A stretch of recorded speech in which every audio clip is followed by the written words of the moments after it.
Welcome to चिदानंद। नमस्कार। छोटी छोटी कहानी के माध्यम से हम लोग गीता को समझने की कोशिश कर रहे हैं। अब चलते हैं तीसरे अध्याय में। तीसरा अध्याय में काम, क्रोध, लोभ आदि दुर्गुणों को समझाया गया है। अर्जुन ने कहा, हे प्रभु, स्वधर्म का पालन करने में अपना भला होता है, ये बात कभी कोई मूर्ख समझ नहीं पाता, ये तो ठीक है, परंतु बुद्धिमान को तो समझना चाहिए।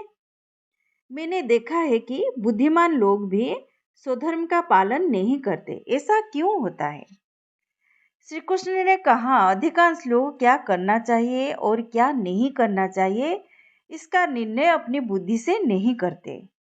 जो उनके इंद्रियों को सुखदायक लगता है वो करते हैं, और वो दुखदायक होता है तो उसे छोड़ देते हैं। इसका अर्थ ये हुआ कि उनका निर्णय इंद्रियों के सुख दुख पर आधारित होता है। इंद्रियों को दुख देने वाला उन्हें अच्छा नहीं लगता, इसलिए क्रोध आता है।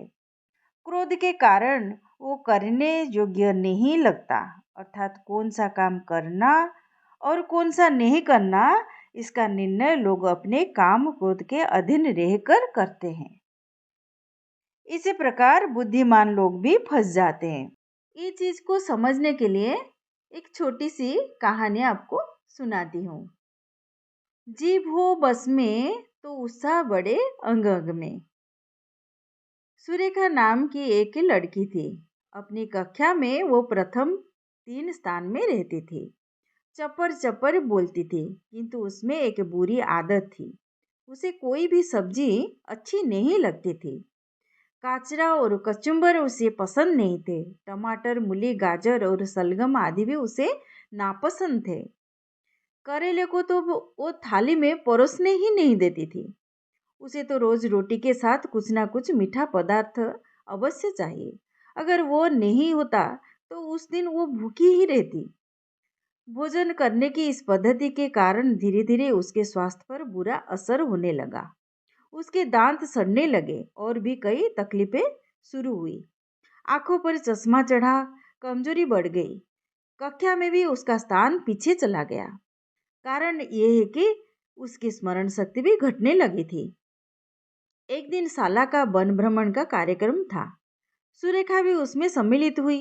एक बहुत ही सुंदर व रमणीय स्थान तय हुआ था। लड़कियां तो वहां जाकर नाचने लगी, कूदने लगी, किंतु सुरेखा दूर खड़ी रही। उसने किसी खेल में भाग नहीं लिया। उसमें भाग लेने का उत्साह ही नहीं था। उसे अपना चश्मा टूट जाने का डर था। वो एक पेड़ के नीचे चुपचाप खड़ी रही। उस वृक्ष के ऊपर 2 तोते बैठे थे।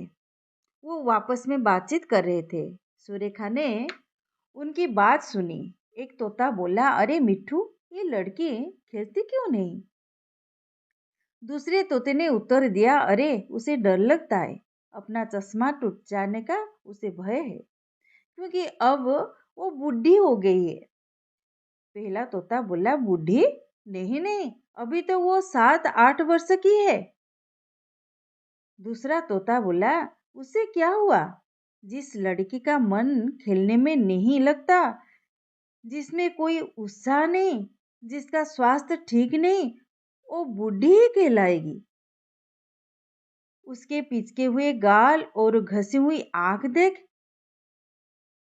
हाँ, तुम बिल्कुल सही कह रहे हो। इतनी छोटी लड़की बूढ़ी कैसे हो गई? उसने उत्तर दिया, अरे कारण बिल्कुल साफ है। वो सब्जी नहीं खाती, हमेशा मीठी चीजें ही खाती रहती है, जीभ के लाड़ लगाती है। उसी का ये परिणाम है। क्यों? तुम्हें क्या लगता है? बिल्कुल सही कहा। ये अपनी जीभ पर विजय प्राप्त कर ले तो उसका चश्मा उतर सकता है। उसमें उत्साह का संचार होगा। वो सुंदर दिखने लगेगी। आरोग्य अर्थात जवानी। सुरेखा ने तो अपनी जीभ के नखरे उठा उठा कर सारा आनंद खो दिया था। पेड़ के नीचे खड़ी सुरेखा दोनों तोते का सारा वार्तालाप सुनकर दुखी हुई। वो घर आई। उसने अपनी माँ से कहा, आज से मैं अब सब्जियां खाऊंगी। प्रारंभ में तो उसे बड़ा कठिन लगा। जीभ अंदर से कहती थी, मत खाओ, सब्जी अच्छी नहीं लगती, मत खाओ, करेले कड़वे हैं। किंतु उसने अपने मन से निश्चय कर लिया था कि खाने की सब चीजें खानी है, जीभ की कोई बात नहीं सुननी है। धीरे धीरे उसने अपनी जीभ को भी आदत डाल दी। फलतः उसका स्वास्थ्य सुधरने लगा, आंखों भी सुधरी। एकाध वर्ष के बाद फिर से वन भ्रमण का कार्यक्रम बना। इस समय उसका स्वास्थ्य अच्छा था, आंखों भी अच्छी हो गई थी। इसलिए सुरेखा खेलने लगी, खुलकर हंसने लगी। हमें क्या करना है और क्या नहीं करना है, इसे विवेक से निश्चित करना चाहिए। अपनी इंद्रियों के गुलाम बनकर कोई निर्णय नहीं लेना चाहिए। काम क्रोध के वशीभूत होकर लिया हुआ निर्णय भी गलत ही होगा। स्वधर्म क्या है, इसका निश्चय भी काम क्रोध के अधीन रहकर नहीं करना चाहिए। श्री कृष्ण हंसे। उन्होंने अर्जुन से कहा, हे अर्जुन, हम दोनों रथ में बैठे हुए हैं। हमारी रथ में घोड़े जुते हुए हैं। वे घोड़े भड़क कर अपनी इच्छानुसार दौड़ने लगे तो क्या होगा? अर्जुन ने कहा, घोड़े भड़क जाने पर तो रथ खड़े में गिरकर टूट जाएगा। इसीलिए तो घोड़ों के लगाम लगा रखी है। घोड़ों को किस दिशा में दौड़ना है, ये आप तय करते हैं। आप उन्हें नियंत्रण में रखते हैं, योग्य दिशा में चलाते हैं। श्री कृष्ण ने हंसते हंसते कहा, हाँ, तुम भी ये ध्यान में रखो। ये काम हम सबको करना पड़ता है, कारण कि हमारा ये शरीर भी रथी है, इंद्रिया इसके घोड़े हैं। इन घोड़ों को योग्य मार्ग पर चलाना है।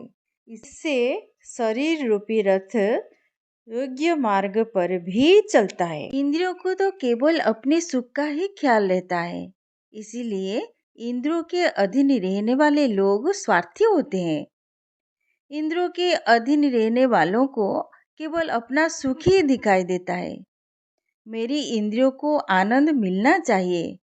स्वार्थी का अर्थ है अपना ही विचार करने वाला मनुष्य। ऐसे लोग निजानंद भी खोते हैं। नमस्कार।